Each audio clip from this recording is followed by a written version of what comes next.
එච්චර හොඳ හැඟීමකින් නෙමෙයි මම මේක කාලා බලන්න හදන්නේ. ඒ මොකද මේක ඇතුලේ තියෙන ಜಾති දෙක නිසා. මේක ඇතුලේ තියෙන්නේ Vegemite and cheese. මේ දෙක එකට කන්න පුළුවන්ද? නිකන් අහපු ගමන් weird combo එකක් වගේනේ හිතෙන්නේ. හැබැයි ඉතින් ලස්සන බෝතලයක හරි ලස්සනට පැක් කරලා ඇවිල්ලා තියෙනවා. ඉතින් මේව කන්න පුළුවන් ඇතිනේ. අද අපි try කරලා බලමු. චුට්ටක් කාලා බලලා දීලා තියෙන්නේ. මන් දරන් හිටියේ නෑ ඒක කාලා තියෙන්නේ කියලා. මේක අපේ අම්මලට හම්බ වෙච්ච එකක්.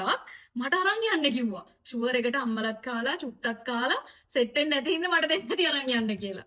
මං හිතුවා ආදරයට දීලා කියලා. මෙන්න මේ වගේ ක්‍රැකර් එක. පරාදේ.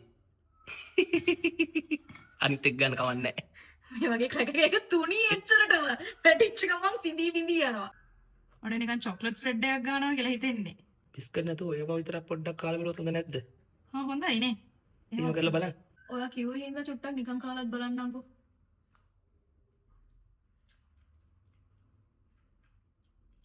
අවුලක් නෑ. උඩ තිත්තර වයින්නවා.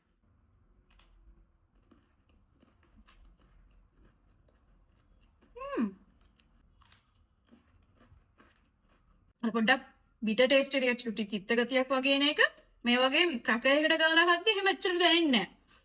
නිකන් කද්දි තමයි එහෙම එන්නේ. ඉතින් මේවා නිකන් කන්න ඕනේ නෑනේ. මේවට ගාලා කන්න පුළුවන්. ලොකු වව් එකක් නැහැ. හැබැයි අර නිකන් try කරන්න කලින් මේක weird එකක්ද වගේද කියලා හිතෙච්ච එක නැති වෙලා ගියා. ඒක කන්න පුළුවන්.